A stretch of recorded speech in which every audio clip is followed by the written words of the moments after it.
Now, if you look at something that happened in Lagos recently during the election times, right?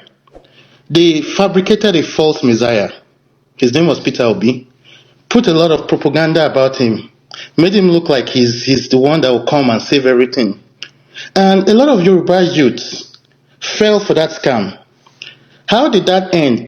Hello guys, you're welcome back to this channel. Now I believe you listened to what that particular tribal bigot is actually saying. That was in a Zoom meeting. He was making that statement, and that is to show you how far the Yorubas hate the Igbos. I'm telling you the truth. But we say we are one Nigeria, and all these things started during the 2023 general election because it was never like this in the past. You know, normally the Yorubas and the Igbos, they relate well in the past.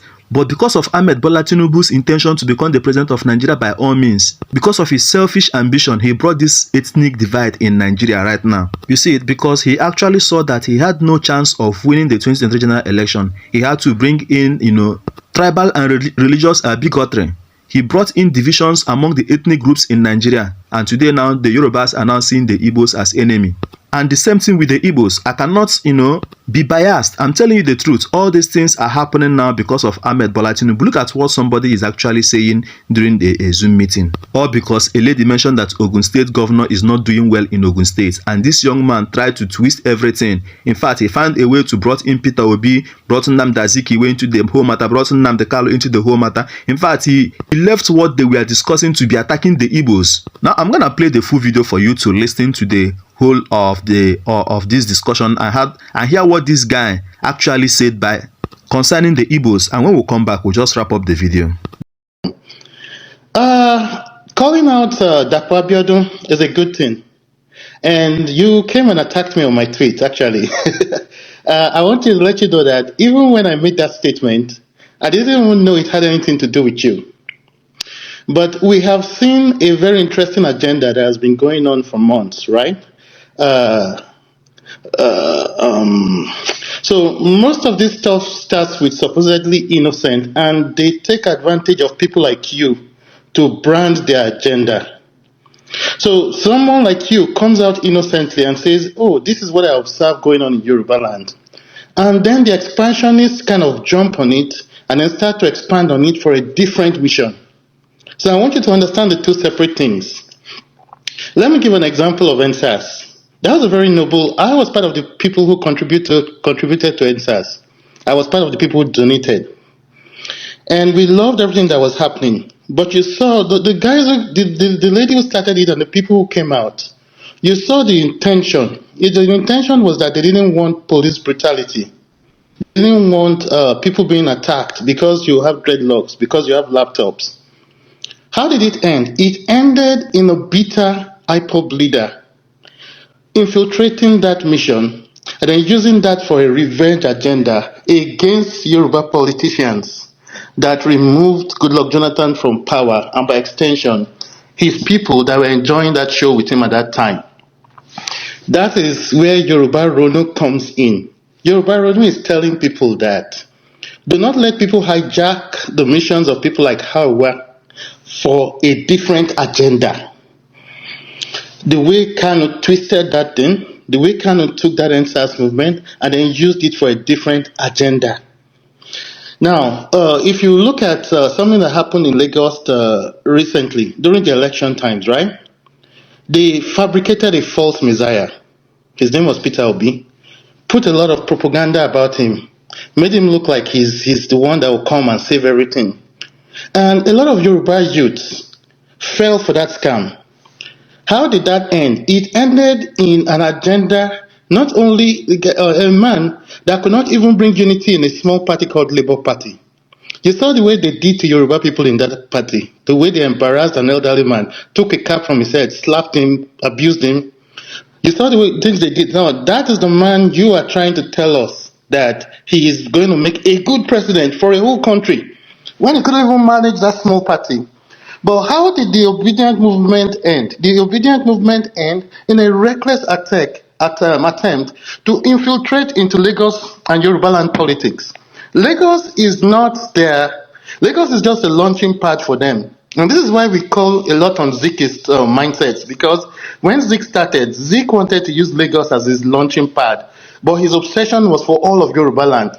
This is what these guys are doing. They tried so much in Lagos, and then they had a pushback. Now they want to move to Ogun. Tomorrow they will move to Oyo. And the guy that spoke before me, I would really feel like you people should tone down on conspiracy theorist mindsets.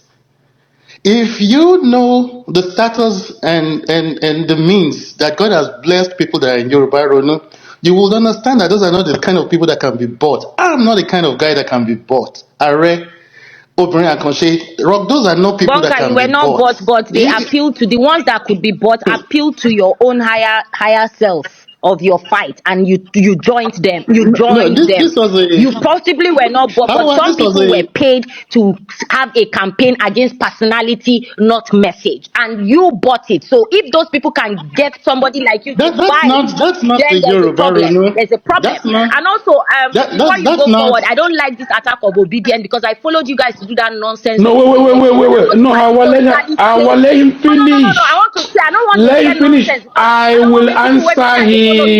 Oh my God. You just spoil the whole thing now. I won't answer him. I'm not following them for that nonsense anymore. I follow them to do that nonsense during election. Oh, Igbos want to take over Lagos. Oh, Igbos are after Lagos. I they follow them and they shout, say, oh, protect Lagos. On top waiting. Am I a mad person? I apologize to you people, obedience. Nigeria is for everybody. If you want to, anywhere you want to, that your money is, you have the right. Anywhere you are living, you have the right. You are Nigerian. This is my own position now. My position has shifted. I will not follow anybody to come and be fighting for Yoruba, for then a group of people to come and be insulting me. No, that cannot happen. Never. Don't, because of handful number of people to shame what we have always stood for. You have some of us that we have been behind you and we are still behind you because we know the intention of what you are doing. You understand? And that's why I said we should not relate. Sorry, that's why I said we should not relate this thing to Ronu, because if I'm paid to support something that will not work for my state, then I should not be called Yoruba Ronu. That's what I see it as. That's why I said that it could be some of these essays or PEs that may just gather these guys, and you understand what I'm saying. You understand? That's okay, just it. I clearly see that what you are doing has no any agenda. Let him finish. So you understand? Let him finish so we can move the mic. Let him finish. Thank you. So can I be continue. I have like 3 minutes to conclude your session. Awa, your opinion, your view or anything does not stop Yoruba consciousness or grassroots Yoruba nationalism. You're free to your view. That don't mean nothing. So I don't know if that was supposed to be a threat, but why would I threaten you? I'm apologizing to people here. Why am I threatening you? Try to make. God, let them come now. Whatever their eyes. There's no, you see, manipulation. Our impulse control. Our impulse control. I don't see let me person the master manipulator. I don't go let person. Our go remove from this place. I go remove from this place. Can I go drop you. Impulse control. This is not our fight and your fight. Yoruba, Ronu, and you do not have a war. We know who our target audience is, and we know what they are going to do, and we are not moving our mind from that. There's no thing that can change that, right? But what I'm saying is that when normal things that are wrong in Yoruba land are being observed, we welcome it, and we will join in any fight or protest to make life better for Yoruba people. But where we draw the line and where Yoruba Ronu consciousness comes in is the moment people feel like they can hijack that for a different agenda. The worst roads in Nigeria is in the east. Those places are fuckingly soil. The erosion is bad. The thing is terrible. You cannot overlook all that and then want to take Panadol for someone's headache in Ogun State. That is what they call removing the log. How did they put it? Seeing the speck while you are doing the log. As we are currently now, they are flogging some people's mothers to stay at home every Monday. A rogue country exists where an internet prime minister in Finland is telling you if you don't sit at home, you'll be So you flogged. can't There's see some them picture of calling out another. that person. You can't Wait, see them. I beg now. No, dey spoil this thing for me now. Okay, you want to go after him? Okay, make I. Yeah. No, dey spoil this thing for me. Let you finish. Hey, how are you're messing Yeah, up my Bonga, talk. please take like 1 minute to You're finish. you're Take messing up 1 my minute to thoughts, and that's finish. not cool. You are using host privilege, and that's not fair. Anyway, so you see, I've lost my thought. Now, I believe you're listening to that particular discussion. You heard how this young man was, destroying the Igbos, inciting others, making a bad impression of Igbos to the other people. I'm telling you the truth. I've said it here that Nigeria will never move forward. Nigeria will never develop properly until we grow to the point where we put humanity first, where we put our country first ahead of our tribe, to the point where we make the rightful decision, even if it is against our tribe or it is not going to favor our tribe. Until then, this one Nigeria is still a lie. I will drop this video here and allow you to drop a comment in the comment section.